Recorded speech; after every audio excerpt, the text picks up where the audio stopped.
নমস্কার আপনাদের সকলকে। আজকে বিষয় হচ্ছে 2022-এর টেট পরীক্ষার্থীরা উত্তীর্ণ হয়ে বসে আছেন। সরকার যখন তাদের টেট পরীক্ষা নিয়ে নিয়েছেন, তো তারা যখন উত্তীর্ণ হয়ে বসে আছেন 50,000 স্টুডেন্ট, 50,000 শিক্ষকতার জন্য, তাদেরকে কেন নেওয়া হচ্ছে না?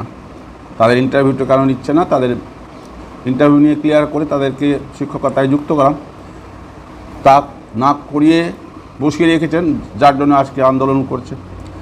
আন্দোলন এমন দৃশ্য দেখলাম যে ছাত্রছাত্রীরা যারা শিক্ষক শিক্ষিকার জন্য ইন্টারভিউ দিয়ে পাস করে বসে আছেন, তারা যেদিকে সেদিকে শহরে দৌড়াচ্ছে, কেউ বিধানসভা, কেউ ধর্মতলা, কেউ কোথাও, আর পুলিশ তাদেরকে গরু ধরার মতো পিছনে ছুটে বেড়াচ্ছে, যেখানে সেখানে ধরছে। এইসব জিনিস কি দেখতে ভালো লাগে? দৃষ্টিকটু লাগে এসব। আর সরকারের তো একটা সাবধান হয়ে যাওয়া উচিত। রিসেন্টলি নেপালে এইসব নিয়ে একটা দুর্ঘটনা ঘটেছে।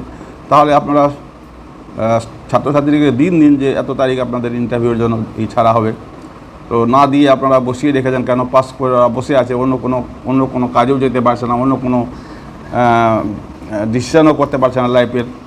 তো তাদেরকে নিয়ে কেন ছিনিমিনি খেলা হচ্ছে? আজকে তাই তারা এসে কলকাতায় বিধানসভা, ধর্মতলার সামনে যেখানে সেখানে তারা ধর্ণা দিচ্ছে। তো এটা তো সরকারের ঠিক নয়। সরকার ক্লিয়ার কাট করে দেওয়া উচিত ওদেরকে। আপনারা বলে দিন যে এত তারিখ থেকে এত তারিখের মধ্যে তোমাদের ইন্টারভিউ লেটার যাবে, বা কিছু পরিষ্কার করে দেওয়া শিক্ষামন্ত্রীর। না করে দিয়ে তাদেরকে পুলিশ দিয়ে রোজ তাড়া করাবেন, তারা আন্দোলনে আসবে, রোজ তাড়াবেন, এটা তো ঠিক হবে না। এই হতে হতে একদিন ভয়ঙ্কর রূপ নিতে পারে। তো এটা সরকারের উচিত ক্লিয়ার কাট কিছু করে দেওয়া, ওদের যা করার বলে দেওয়া, যে না তোমাদের এত তারিখ থেকে এত তারিখ নেওয়া হবে বা কিছু নেওয়া হবে। তো ওরা এরকমভাবে বারবার আসবে কেন? তারা পাস করে বসে, ওদের অধিকার আছে, ওরা পাস করে বসে আছে। ওরা ইন্টারভিউ যাদের হবে তো হবে, না হলে তারা অন্য রাস্তা দেখবে। তো আজকে দেখলাম, দেখে খারাপই লাগছে। ছেলে মেয়ে সব দৌড়াচ্ছে যেখানে সেখানে রাস্তার মধ্যে দিয়ে, পুলিশ তাদেরকে পেছনে ছুটছে, কাউকে ধরে বা গাড়িতে তুলছে। এইসব দৃশ্য দেখলে কি ভালো লাগে? কখনোই ভালো লাগে না। এইসব দৃশ্য কোনো সাধারণ মানুষের, পশ্চিমবাংলার কোনো মানুষেরই কাম্য নয়। তাই আমরা চাই না তাদের এদের ডিসিশন করা হোক। আর আমি আজকে ভিডিওটি এখানেই শেষ করছি।